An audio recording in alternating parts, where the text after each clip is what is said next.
Hello and welcome to the Nativity Devotionals. I am Pastor Jim Devore, the pastor at Cornerstone Church of Littlerock in Southern California. So glad to have you with us as we take a look at these wonderful stories of the birth of Jesus, the Nativity of Jesus. And so we are so glad to do that with you. This is December 13th, and we are excited about sharing these with you. We're doing that by also sharing with you basically the pictures that have been sent in by various members of our church. Now, I'm going to tell you about this one because this is mine.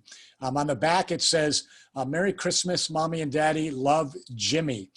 And that would be probably delivered somewhere between 1970 and 1975, probably closer to 1970. Might even be 1960. 69, but probably more like a 1970. I would have been 6, 7, 8 years old. I decoupaged it myself, took the picture off a Christmas card, decoupaged it myself. And so that was what I gave to my mom and dad, and we still have that ornament today. I wish I'd put the date on it, but it's too little to really worry about that at that point.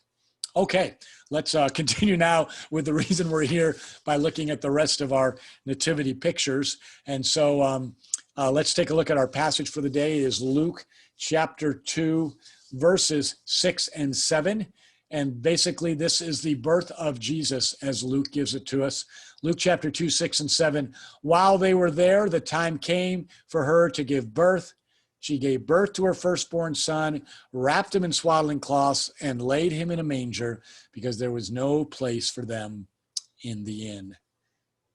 That is the story of Christmas right there, right there. While they were there, where were they? They were in Bethlehem.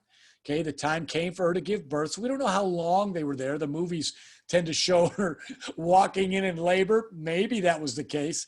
But she gave birth to her firstborn son and wrapped him in swaddling cloths. Swaddling is just basically, they're just clothes that they're not clothes with arms and legs on them. It's like a blanket that's wrapped up, or could even be cloths where you wrap them around, but more than likely it was kind of more of a large blanket and just kind of wrapped around the baby to keep the baby warm. She gave birth to her firstborn son. So of course this is Jesus. It's her firstborn son. She wrapped him in swaddling clothes and laid him in a manger. What is a manger? A manger is a feeding trough. It's a food trough. You know, all of our pictures like we're seeing here make them look so wonderfully clean, and it's likely that Joseph cleaned it out.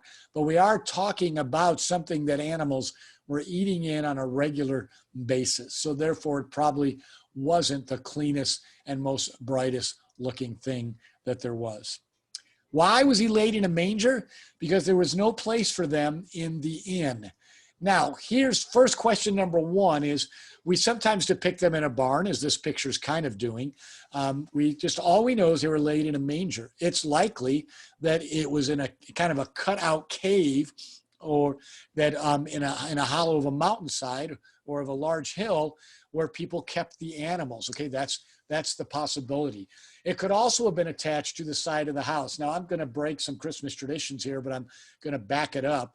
When it says there was no place for them in the inn, that word inn is the same word that is used later on in the Gospels when it says that they went to the upper room. It's the same Greek word. And so there, the upper room, I believe that word is kataluma, is used here when there's no place for them in the inn. So if it's an upper room or a side room, that gives us a different story. Now, let me just back up with one other part of the story. The word inn, as in a kind of a place where you would stay overnight, you know, sort of like a modern day drive-in or not a drive-in, a modern day motel, okay? Of course, it wouldn't be a motel because they wouldn't have had cars. But in any case, that word is used when we talk about the Good Samaritan, the story of the Good Samaritan, and how he paid an innkeeper to watch him. Well, that's the word for inn at the day, where you would pay for a place to stay. That's not the word used here in the Gospel of Luke. This word is kataluma, and it is the same word for a upper room or an extra room. So it's possible that Jesus is staying in a room attached to and he's staying in a barn or in the place where the animals are, because there was no place in the family extra room, okay? And why was there no place in the family extra room when there's a pregnant lady? Well, You've got rumor that may have spread by now that she got pregnant before they got married, and maybe it wouldn't have been a cool thing to have them in the house. I don't know.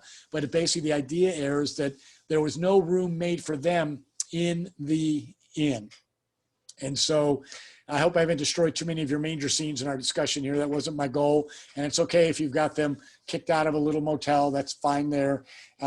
But just to kind of give you an idea of the shunning that may have taken place for Mary and Joseph in this process, that there was no room for them in the inn. Just a kind of a wonderful little story. It doesn't matter. The issue is what's the big picture here, okay? Remember our goal, verse 19 of chapter 2, Mary treasured up all these things and pondered them in her heart. Okay, our goal is to treasure and ponder as well. We don't need to divide and conquer the little details of things. Here's what happened. Jesus ends up being born in the poor of the poorest places. The King of Kings, the Lord of Lords, is born in the lowest of low. Why? So that he could identify with every man. If he comes as the rich of rich, people say, well, he was born into wealth. How can he relate to me? Born into poverty. And so we can see that Jesus came to identify with all, to be humble enough to identify with all. And in the midst of circumstances where he shouldn't have been taken care of, he's kicked out of a house, then sent to a barn, probably a cave where the animals are kept. All these things where there could have been problems and details, everything comes about okay after that. He's born perfectly fine. He's watched over perfectly fine. He's raised perfectly fine. So let's go ahead and just enjoy this verse again here. And while they were there, the time came for her to give birth. She gave birth to her firstborn son, wrapped him in swaddling cloths, and laid him in a manger, because there was no place for them in the inn. Thank you so much for just joining me today as we have taken a look at this nativity story one more time. We will continue to do that. Tomorrow we get to take a look at the shepherds and take a look at some great shepherd pictures and some great shepherd nativity scenes. I am Jim Devore, the pastor of Cornerstone Church of Littlerock. We are so delighted that you have joined us. I want to encourage you to be part of all of our events. Please check our website for all the details that are taking place, everything that's happening at Cornerstone Church, or call the church office at 944-1880 and just ask for the various events that are taking place here at Cornerstone Church of Littlerock. God bless you. Merry Christmas. So good to have you with us during this holiday season and during our Nativity Devotionals.